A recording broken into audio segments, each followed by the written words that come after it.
नमस्कार दोस्तों, आपका फिर से स्वागत है एक और बुद्धा इंस्पिरेशन कहानी में। दोस्तों, गांव के बीचों बीच जहां हर सुबह सूरज की पहली किरणें आम के पेड़ों से झांकती थीं, वहीं एक छोटी सी कुटिया में एक प्रसिद्ध मूर्तिकार रहता था। उसका नाम देवेश था। उसकी उंगलियां पत्थरों में भी जान डाल देती थीं। लोग उसकी बनाई मूर्तियों को देखकर कहते थे, देवता भी शायद खुद ऐसी मूर्तियां नहीं बना सकते। लेकिन देवेश के चेहरे पर कभी संतोष नहीं झलकता था।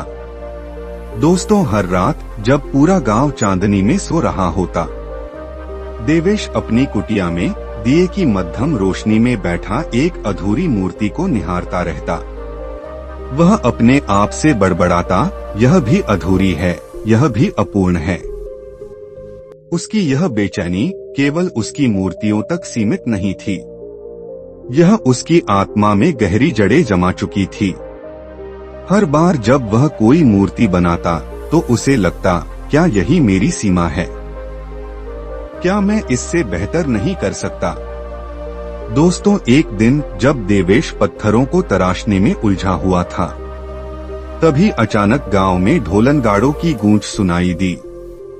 हर ओर हलचल मच गई।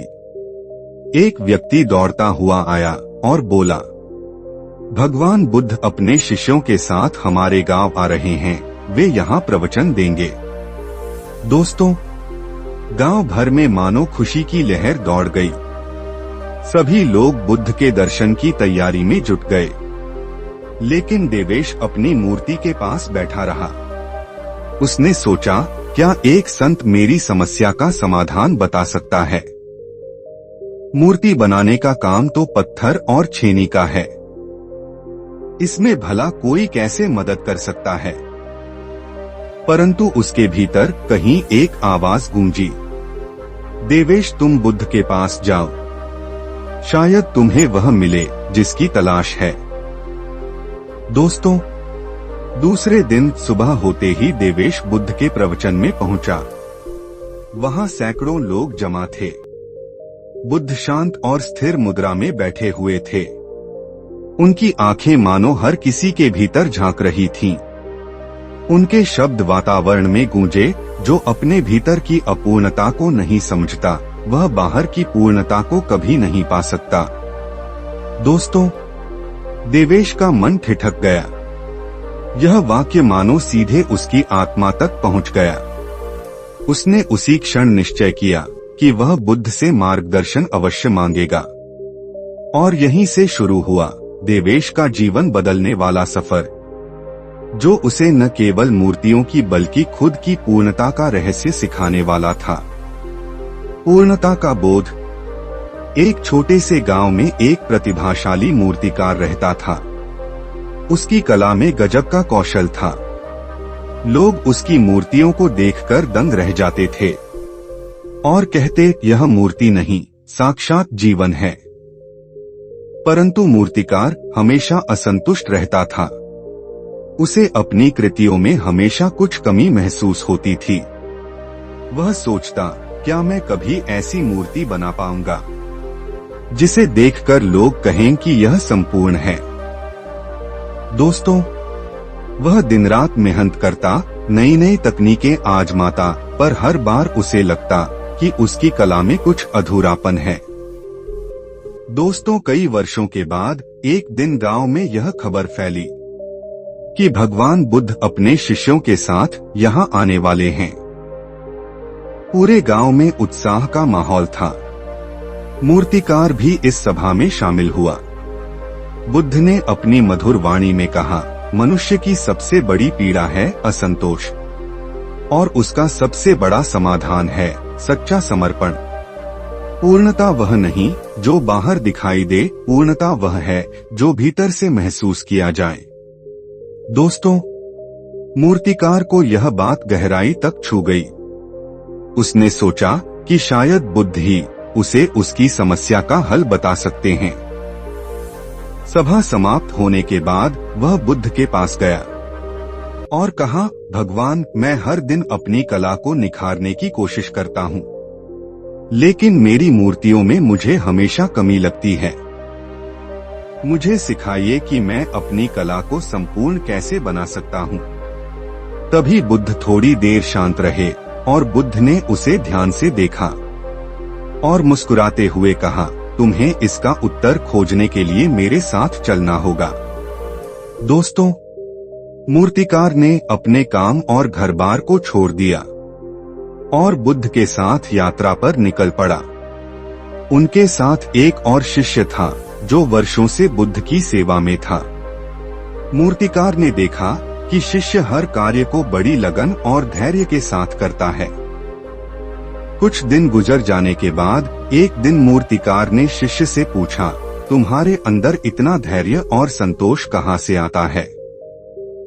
मैं तो हर समय बेचैन रहता हूँ। शिष्य ने उत्तर दिया, गुरुजी ने मुझे सिखाया है कि हर कार्य को प्रेम और समर्पण से करना चाहिए। जब हम अपनी पूरी आत्मा किसी काम में लगा देते हैं तो उसमें कोई कमी नहीं रहती। कुछ समय बाद बुद्ध ने मूर्तिकार को एक बड़ी चट्टान के पास ले जाकर कहा, देखो इस चट्टान को, इसमें तुम्हारी सबसे सुंदर मूर्ति छिपी हुई है। तुम्हारा काम इस मूर्ति को बाहर लाना है। मूर्तिकार ने चट्टान को ध्यान से देखा, लेकिन उसे समझ नहीं आया कि बुद्ध क्या कहना चाहते हैं। उसने कहा, गुरुजी, यह तो सिर्फ एक साधारण सी चट्टान है, इसमें ऐसा कुछ भी नहीं है। बुद्ध मुस्कुराए और बोले, हर चीज में सुंदरता और पूर्णता छिपी होती है। इसे बाहर लाने के लिए दृष्टि चाहिए। तुम इस पर काम शुरू करो और कठिन परिश्रम और धैर्य के साथ मूर्ति बनाओ। मूर्तिकार ने अपने औजार निकाले और चट्टान पर काम करना शुरू किया। पहले वह उत्साह से काम करता रहा, लेकिन कुछ ही दिनों में उसे चट्टान काटने में कठिनाई होने लगी। वह थकने लगा और सोचने लगा, यह चट्टान बहुत कठोर है, इसमें मूर्ति बनाना असंभव है। दोस्तों, जब वह बुद्ध के पास अपनी शिकायत लेकर गया तो बुद्ध ने कहा, समस्या चट्टान में नहीं, तुम्हारे धैर्य में है। हर कठोर चीज को प्रेम और धैर्य से ही बदला जा सकता है। मूर्तिकार ने अपनी सोच बदली और चट्टान पर फिर से काम शुरू किया। उसने महसूस किया कि जब वह ध्यान और शांति के साथ काम करता है तो चट्टान धीरे धीरे उसका साथ देती है। दोस्तों, कई महीनों की मेहनत के बाद मूर्तिकार ने एक अद्भुत मूर्ति तैयार की। जब उसने इसे देखा तो उसकी आंखों में आंसू आ गए। वह समझ गया कि उसकी समस्या कभी भी मूर्तियों में नहीं थी, बल्कि उसकी दृष्टि और सोच में थी। बुद्ध ने उससे पूछा, अब बताओ, क्या यह मूर्ति संपूर्ण है? मूर्तिकार ने कहा, हाँ गुरुजी, अब मुझे महसूस हो रहा है कि पूर्णता बाहर नहीं बल्कि हमारे भीतर है। जब हम अपनी पूरी आत्मा और प्रेम से कुछ बनाते हैं तो वह स्वाभाविक रूप से संपूर्ण हो जाता है। दोस्तों, मूर्तिकार ने न केवल अपनी कला में सुधार किया, बल्कि जीवन के प्रति अपनी दृष्टि भी बदल ली। उसने सीखा कि हर कार्य को प्रेम, समर्पण और धैर्य से करना ही जीवन का सार है। अब वह मूर्तियां नहीं बल्कि प्रेरणा गढ़ने लगा। बुद्ध ने अंत में कहा, जैसे तुमने चट्टान में छिपी मूर्ति को खोजा, वैसे ही अपने भीतर छिपी पूर्णता को खोजो। याद रखो, जीवन भी एक चट्टान की तरह है। जब तुम उसे धैर्य, समर्पण और प्रेम से गढ़ते हो तो वह साकार हो जाता है। यह कहानी हमें सिखाती है कि असली पूर्णता हमारे दृष्टिकोण, धैर्य और प्रेम में छिपी होती है।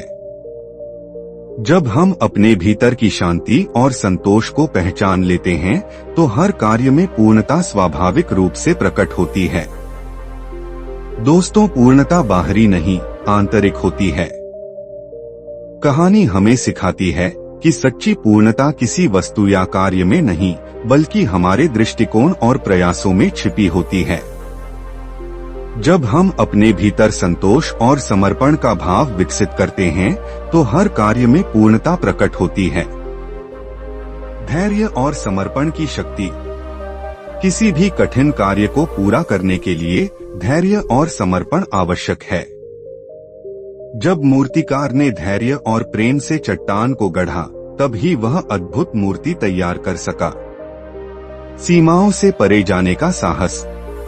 अक्सर हम अपनी सीमाओं को ही सच मान लेते हैं, लेकिन जब हम अपने डर और असफलताओं से ऊपर उठकर मेहनत करते हैं तो हमें अपनी क्षमता का असली आभास होता है। सच्चे गुरु का महत्व। बुद्ध ने मूर्तिकार को केवल शब्दों से नहीं बल्कि अनुभव से शिक्षा दी। एक सच्चा गुरु हमें स्वयं की कमजोरियों और ताकत को पहचानने में मदद करता है। प्रेम और आत्मा से जुड़ा कार्य ही सच्चा होता है। जब हम किसी कार्य को केवल पूरा करने के उद्देश्य से करते हैं तो वह अधूरा लगता है, लेकिन जब हम उसमें अपना प्रेम, आत्मा और सच्चा प्रयास लगाते हैं तो वही कार्य अद्वितीय बन जाता है। संतोष ही जीवन का आधार है। असंतोष जीवन को बोझिल बना देता है। संतोष कोई बाहरी वस्तु से नहीं बल्कि हमारे भीतर के शांति भाव से आता है। दोस्तों, कहानी हमें प्रेरित करती है कि जीवन में संतोष, धैर्य और समर्पण से बड़ी कोई उपलब्धि नहीं है। पूर्णता की तलाश बाहर नहीं बल्कि हमारे भीतर है। जब हम इसे समझ लेते हैं तो हर चीज सुंदर और सार्थक हो जाती है। दोस्तों, बुद्ध और मूर्तिकार की कहानी आपको कैसी लगी, कमेंट करके जरूर बताएं। और ऐसी ही इंस्पिरेशनल कहानी जानने के लिए हमारे चैनल बुद्ध ज्ञान को सब्सक्राइब जरूर करें। नमो बुद्धाय नमः।